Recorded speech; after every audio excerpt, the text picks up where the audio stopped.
I wanted to reflect on, as a continuation on the theme of truth, and a lot of how healing and reclaiming yourself is about remembering your truth.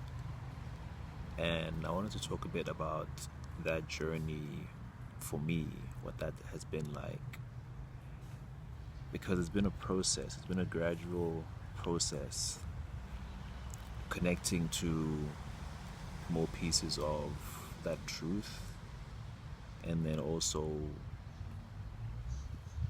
learning to regulate my nervous system and my belief system to be comfortable with that truth, to really stand in that truth. And just very shortly, I I realized that it's my first time also waking up, and I've been asleep, if you want to put it that way, a lot longer than I've been awake. And it takes time to wake. That waking up is a process, um, that unfolds. At least in my experience, it's a process that unfolds, and it goes in ups and downs. And there's periods of real light and joy, like breaking through, and it's high energy. And there's periods of you kind of go back to the cave a little bit, um, back to the comfort a little bit, um, back to the old habits a little bit, as you learn to kind of jump into the one that you are, the truth that is yours, as you learn to really land in that. Because initially, I could describe the waking up as like you're dipping your toe in these waters that you never really, maybe not never, but that, yeah, for some other reason, you've been away from for a long time, or you've forgotten for a long time. You're dipping your toe in there, and then you're pulling it out, and you're dipping a bit more of your foot, and you're pulling it out, and then up to the ankle, and you're pulling it out, and then and you're, maybe there are those that have just like jumped all in, completely just jumped in and fully immersed themselves. But for me, it's been that kind of like process.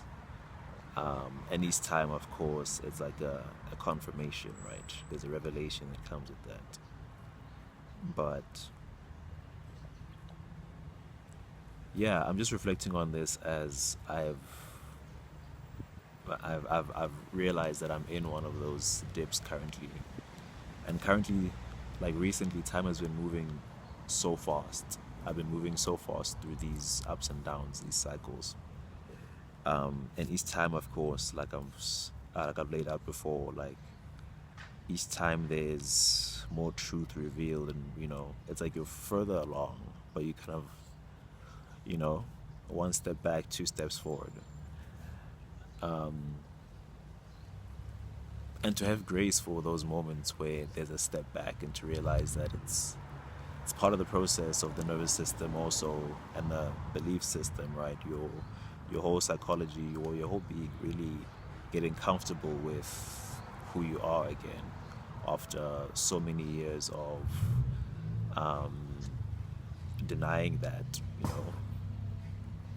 And one could say there are structures and like systems within society um, that do deny our truth, but ultimately I think it's a choice that we make to deny the truth, or to deny ourselves, um, of who we are and what feels aligned and what feels true. Um,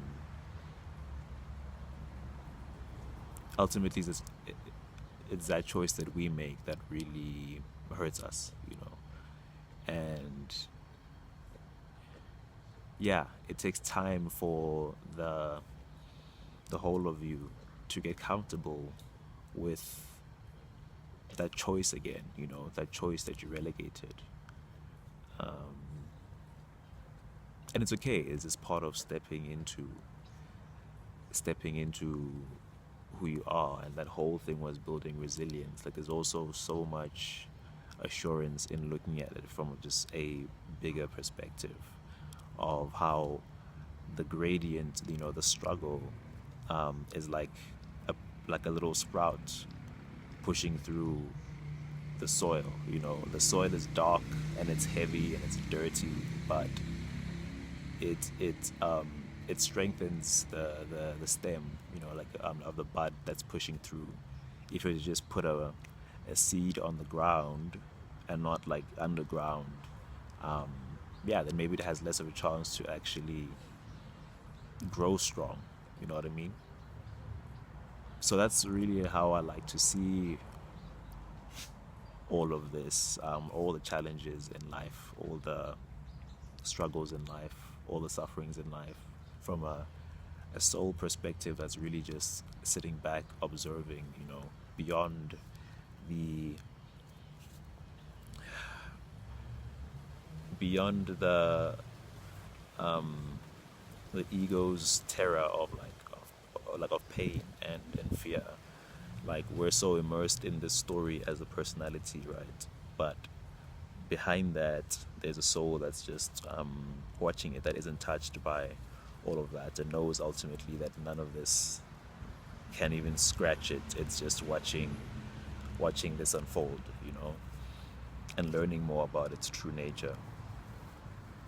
Like life is just a learning experience about yourself, and yeah, it's like watching a movie, right? Like you need the setup, you need that setup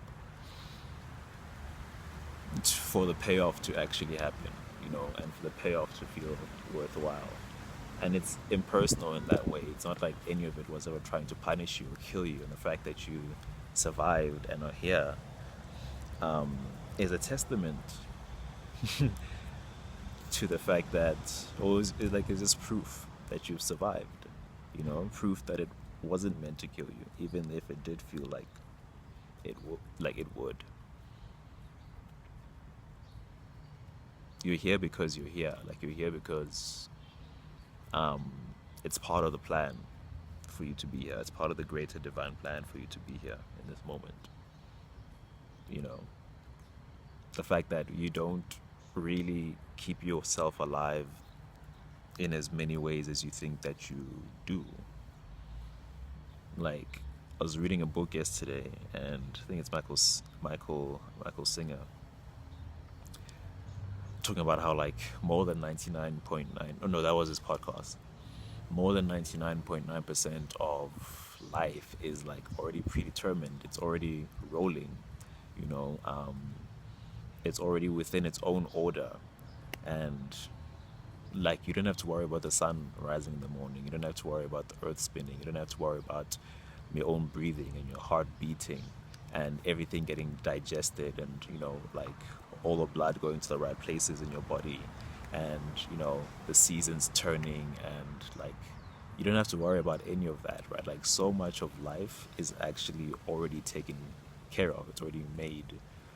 um, and when, yeah, you're not like in control of as much as you think you are when you're in a survival mindset, um, or when you're in ego, like when you're really within that posture of like me against the world. You don't realize that you're here because you're meant to be here, and if you weren't, you wouldn't be, because you're not in control of us. You know, the control that you have over your being here right now is actually about like, yeah, point whatever percent.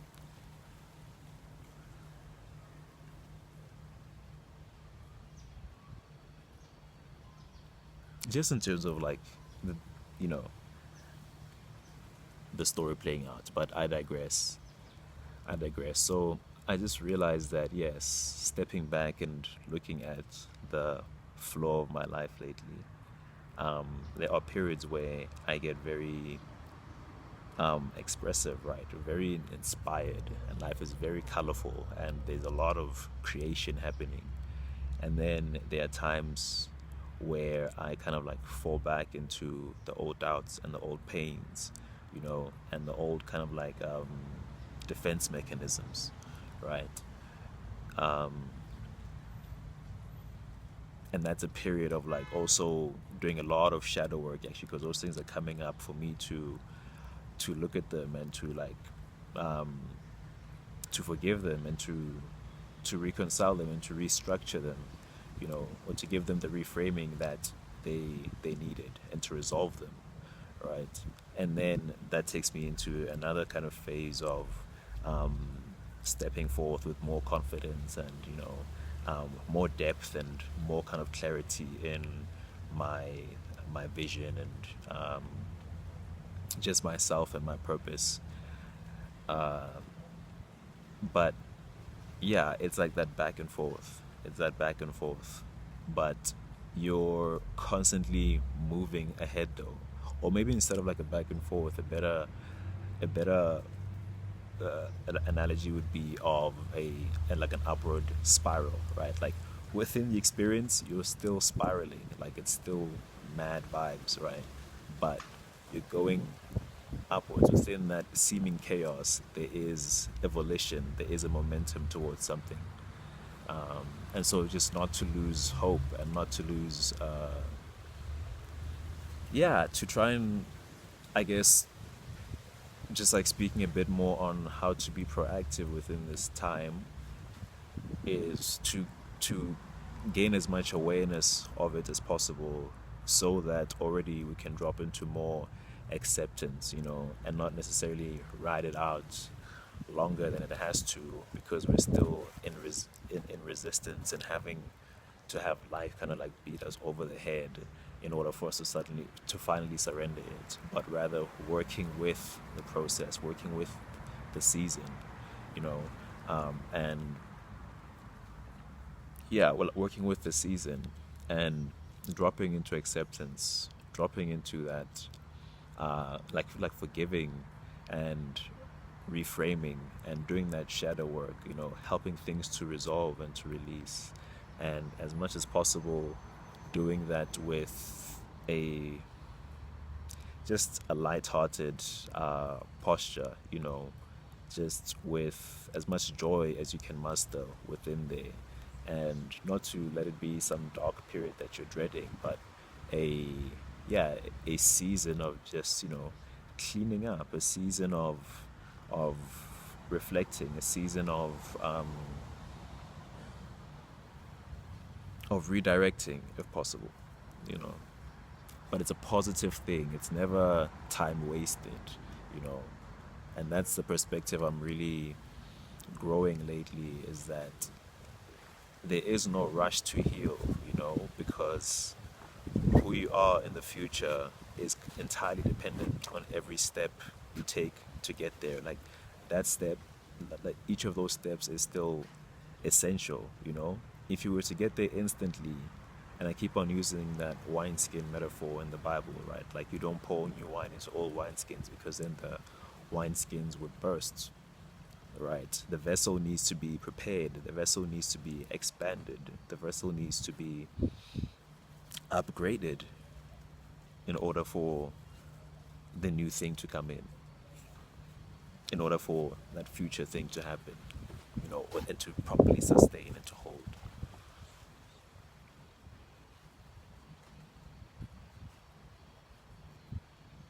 So, not being in a rush to get there, and just like being as present as you can in this process, knowing that it's already done and it's already happening. And you're just like, all you really have to do is observe and forgive, right? Um, yeah, and you might as well just have fun with it and be present with it, because it has to happen for the prayer that you've uttered, for that to come true.